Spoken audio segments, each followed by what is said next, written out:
Hello, in front of me I've got Xiaomi Redmi 10. In this video I'll show you how to use Google Maps offline. Firstly, enter Google Maps. Now tap the button in the right corner, go to Offline Maps and select your own map.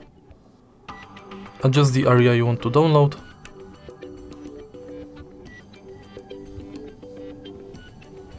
For example here. Wait a little bit.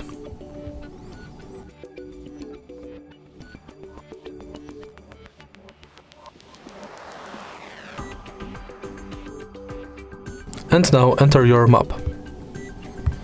You can turn off Wi-Fi and navigate offline in area you downloaded.